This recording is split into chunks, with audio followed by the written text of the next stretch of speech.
ಏನು sir guarantee problem ಆಗುತ್ತಾ? Bus ದರ ಏರಿಕೆಯನ್ನು ಈಗಾಗಲೇ ರಾಜ್ಯ ಭಾರತೀಯ ಜನತಾ ಪಾರ್ಟಿ ವಿಜಯೇಂದ್ರ ನೇತೃತ್ವದಲ್ಲಿ ಈಗಾಗಲೇ ನಾವು ಖಂಡಿಸಿದ್ದೀವಿ, ಹೋರಾಟವನ್ನು ಮಾಡಿದ್ದೀವಿ. ಈ ಸರ್ಕಾರಕ್ಕೆ ಗೊತ್ತು ಗುರಿ ಇಲ್ಲ. ರಾಜ್ಯದ ಜನ ಮಾತಾಡ್ತಾರೆ ಸರ್ಕಾರ ಸತ್ತೋಗಿದೆ.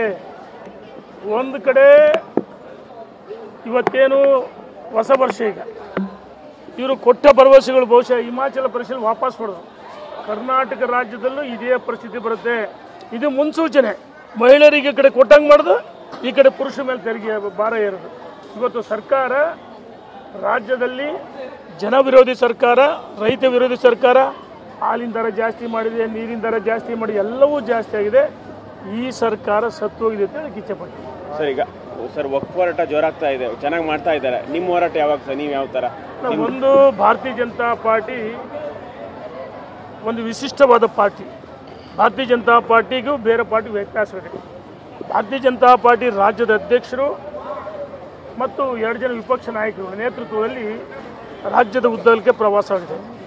ಕೆಲವರು ನೋಡಿ, ನಾನು ಯಾರ ಹೆಸರು ಹೇಳಕ್ಕೆ ಇಚ್ಛೆ ಪಡಲ್ಲ, ಅದು ಬಣ ಅಲ್ಲ.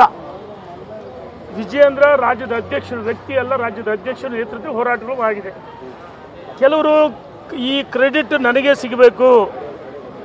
ನಿನ್ನೆ ದಿವಸ ಕಂಪ್ಲಿಯಲ್ಲಿ ನಡೆದಂಥ ಹೋರಾಟದಲ್ಲಿ ಭಾರತೀಯ ಜನತಾ ಪಾರ್ಟಿಯ ಜಿಲ್ಲಾಧ್ಯಕ್ಷರು, ಮಾಜಿ ಸಚಿವರುಗಳು, ಮಾಜಿ ಶಾಸಕರುಗಳು ಯಾರಾದರೂ ಪಾಲ್ಗೊಂಡಿದ್ರ?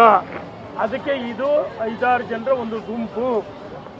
ಇವರು ಕ್ರೆಡಿಟ್ಗೋಸ್ಕರ ಹೋರಾಟ ಮಾಡ್ತಾರೆ ವಿನಃ ಇವರಿಗೆ ಪಕ್ಷದ ತತ್ವ ಸಿದ್ಧಾಂತ ಗೊತ್ತಿಲ್ಲ. ಭಾರತೀಯ ಜನತಾ ಪಾರ್ಟಿ ಚಿಹ್ನೆ ಇರಬೇಕಲ್ಲ. ಒಂದು ಈ ವಕ್ಫ್ ಹೆಸರಲ್ಲಿ ಹೋರಾಟದ ಮುಖಾಂತರ ಎಲ್ಲೋ ಒಂದು ಕಡೆ ಭಿನ್ನಮತವನ್ನು ಹುಟ್ಟಿ ಹಾಕ್ತಾರೆ, ಸೃಷ್ಟಿ ಮಾಡ್ತಾ ಇದ್ದಾರೆ. ಈ ಭಿನ್ನಮತ, ಇವರು ಭಿನ್ನಮತೀಯರು, ಇವರು ನಿಷ್ಠಾವಂತ ಭಾರತೀಯ ಜನತಾ ಪಾರ್ಟಿ ಕಾರ್ಯಕರ್ತರಾಗಿಲ್ಲ.